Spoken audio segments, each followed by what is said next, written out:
Suddenly, last night, just before I was going to bed, my husband said that Donald Trump now wants to release the Epstein files, which must mean that he's cleaned out the Epstein files to remove his own name and the names of whoever else he cares about that's in there.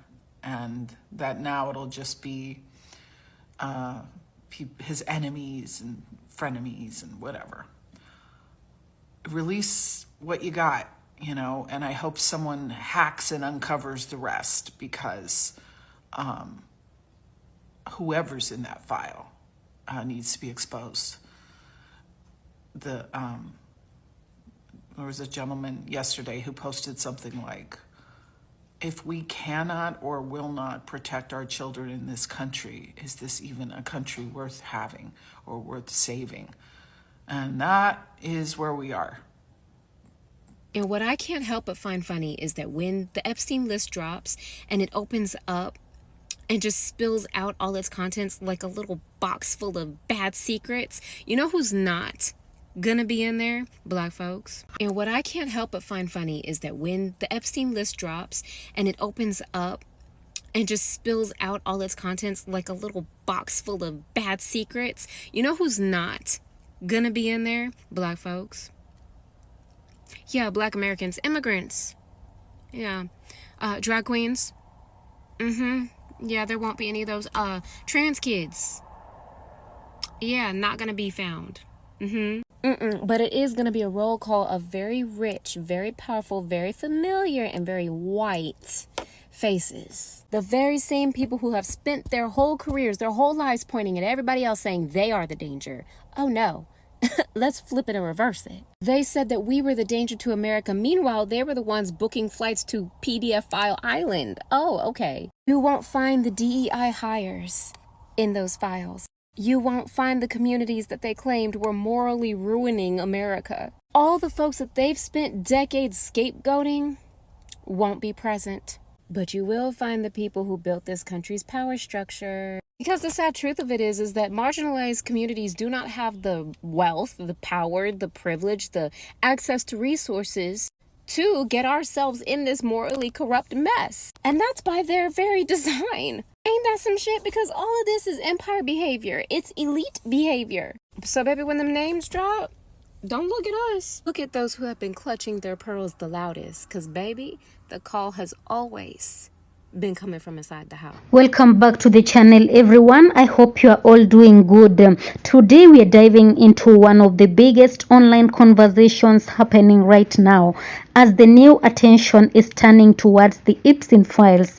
President Donald Trump made comments that have a lot of people talking, and Black Americans are responding with humor, with the truth, and some sharp commentary. So guys, I decided to make this video so that we can get your discussions in the comment section. Guys, what do you think about Trump's comments? And are Americans finally waking up to deeper issues of hypocrisy and corruption? Guys, stay tuned as we break it all down with context, reactions, and commentary on the latest political wave shaking America. I'll be back with more commentary. Stay tuned.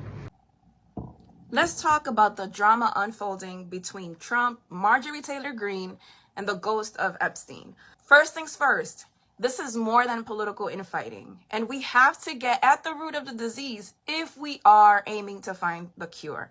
What we are witnessing is a symptom of a system that not only produces and protects powerful, depraved, and very sick individuals, it is a system that is designed for them and in their image. The public rupture between Trump and Marjorie Taylor Greene is political theater. Should the files on Epstein be released or not? But we, the people, should be asking ourselves a critical question. Why is there so much resistance to publicizing a list of predators and sexual aggressors? And this hints to a culture where the connections and activities of the wealthiest sectors of society are treated as privileged information. It's a class of people that must be protected above all concepts of the law or morality. And this is not an isolated case. It is a part of a pattern that has been normalized. It's a culture of impunity. We see it when the billionaire class engage in the most hideous acts, from genocide for the sake of profit to wage theft always operating from a sense of arrogance, this confidence, assuming that there will never be consequences. We see it in the justice system, which holds different standards for those who cannot afford to have proper defense and those who can literally get away with several counts of sexual assault, with rape, trafficking, or murder, only because they have the resources. And corporations, the Supreme Court consistently rules in favor of the wealthy and their corporations, making it difficult to regulate and hold those corporations accountable. The capitalist system sends a clear, loud message. If you have enough wealth and influence, rules and norms do not apply to you. And this is where perversion reaches its peak. The systematic impunity creates the grounds for the most grotesque forms of exploitation, grotesque enough to justify sexually abusing a teenager versus an 8-year-old child. Human trafficking is a global human rights violation.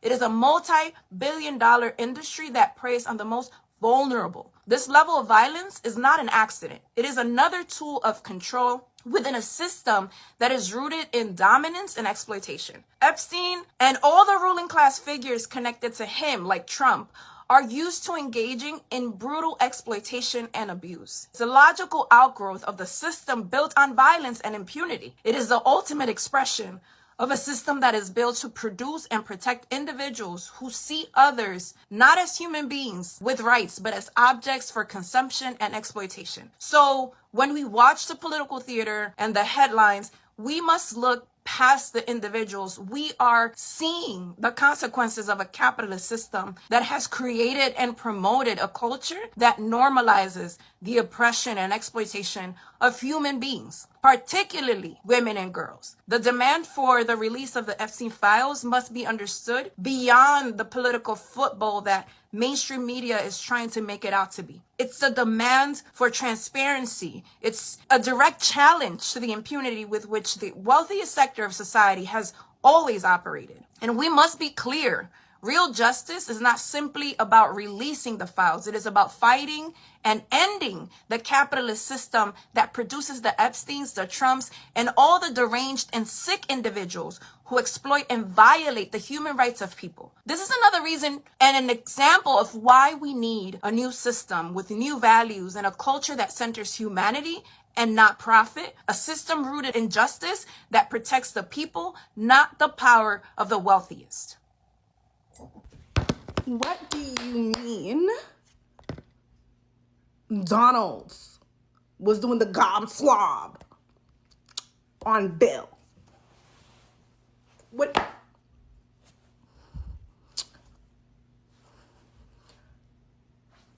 And Putin has the photo.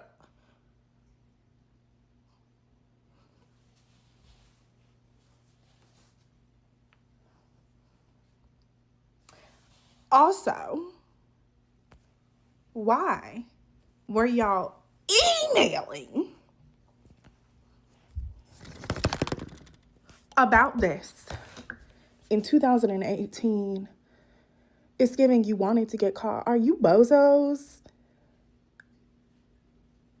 Republicans are already trying to come up with ways to remove Donald Trump's name from the Epstein files. Speaker Mike Johnson held a press conference this morning listing these as the dangers of the discharge petition if this bill becomes law and the files are released. So before I talk about number 2 highlighted in yellow, I just want to point out that Republicans are claiming that this bill to release the Epstein files doesn't protect victims, it includes abuse material, it would hurt future investigations, and it would release classified information. Literally all of those reasons are a lie. They just have to read the bill. These are the different things that the DOJ could withhold under this law. Personally identifiable information about victims, abuse material, or classified information. All of that is false. And then number 2 says innocent persons risk of disclosure of non-credible allegations creating new victims. They're saying that if someone like Donald Trump or another wealthy man contained in these files, if their name is released within them, they could become a new victim. What? A new victim? Are you serious? These wealthy men who might have been part of the investigation were not charged. Their name being contained in the documents makes them a victim? What is wrong with these Republicans, man? But they're saying that because they want to redact Donald Trump's name, saying that he could become a new victim because he wasn't charged in connection with Epstein. It is crazy the lengths they're going to protect Donald. Even as you continue watching, guys, we still have other clips to watch. We are diving into this sharp, witty, and unfiltered response from Black Americans after President Trump made remarks that many feel exposed white Americans amid the renewed attention on the Epstein documents. From social media clapbacks to street interviews, even when I was scrolling through the social media, there were a lot of commentaries. People are speaking out with humor, with the truth and real frustration about how these controversies keep resurfacing and how politicians keep dodging accountability. Let's get into this remaining clip and I'll be back with more commentaries. Stay tuned. Why won't white people leave us alone? Like, no, for real. Why won't they leave us alone? No, like, why are they so obsessed? I don't understand. Y'all, they released the Epstein files today. And of course, I don't know why it didn't cross my mind, at least. I should have known that we were all up and through there with them calling us monkeys, apes, wanting to genetically modify us, going into in-depth conversation, basically talking about us like we're animals. Of course that was going to be in there. Of course that was going to be in the email files. You go through a white person's email, the same thing like going through a nigga phone. You're going to find something in there. It's going to be racism in there. And I am perplexed. I'm not angry. I'm not upset. I'm not offended. We are confused. Why do y'all go to the comforts of your home, your pretty warm, cozy homes, draped in privilege and resources, and black people is on your mind? Why are we a topic of conversation? Leave us alone. It's getting old now. It's boring. It's boring. Leave us alone. We don't care. Leave us alone. 2026. Find a hobby. Do something with your lives. It's old. Once again, guys, the Epstein documents and related discussions have resurfaced online, sparking debates across social media. And President Trump's recent comments, many people say, exposed certain truths about white Americans, have raised eyebrows, caused confusion, and ignited major reactions. So black Americans have wasted no time responding on Twitter, on TikTok, street interviews. People are breaking down Trump's statements with a mix of comedy and direct honesty. So some are laughing at the irony, others are calling out political games, and many are pointing out how these controversies keep circling back without real answers. Guys, what is interesting in this reaction is how people are highlighting patterns, how scandals, accusations, and political drama always seem to protect the powerful while distracting the public. Many commentators are using humor to expose the hypocrisy and the double standards they see. And across America, people are questioning what these renewed Epstein conversations mean and whether America is ready to confront uncomfortable truths. Some are saying Trump's comments aren't surprising. Others say they reveal deeper issues in how politicians communicate. What about you? What's your take? As always, humor becomes a powerful tool to speak truth. Black Americans are reacting with wit, clarity, and boldness. This is turning this political moment into a conversation that cannot be ignored. And that is why, even when I came through this on my FYP, I decided to talk about it because everything here is about unfiltered responses after Trump made these remarks of exposing the Epstein files. And it's like he's exposing the white Americans. Yes, so the social media clapbacks you have seen and the ones even you are seeing online are just full of humor. People are speaking with the truth. Even the people we have seen here, people are speaking with real truth, others are speaking with real frustration about all these controversies that keep surfacing. And you know what, guys, I just want to know what you think about all this in the comment section. Let's discuss. Stay tuned, guys, for more always. Thank you so much for watching. Of course, all credit belongs to the original creators of the video, and this video is meant for educational purposes and commentary purposes as well. Guys, kindly let me know what you think about Trump's comments and the growing conversations around Epstein files. Don't forget to like, kindly give this video a thumbs up, subscribe, turn on the notification bell, hit the notification bell so that you don't miss more breakdowns like this one. We have always got more reactions and breakdowns coming your way. Thank you. Share the video for it to get to a wider audience. All credit belongs to the original creators of the video. Thank you. Be blessed and have a nice time. Peace be with you. Until next time.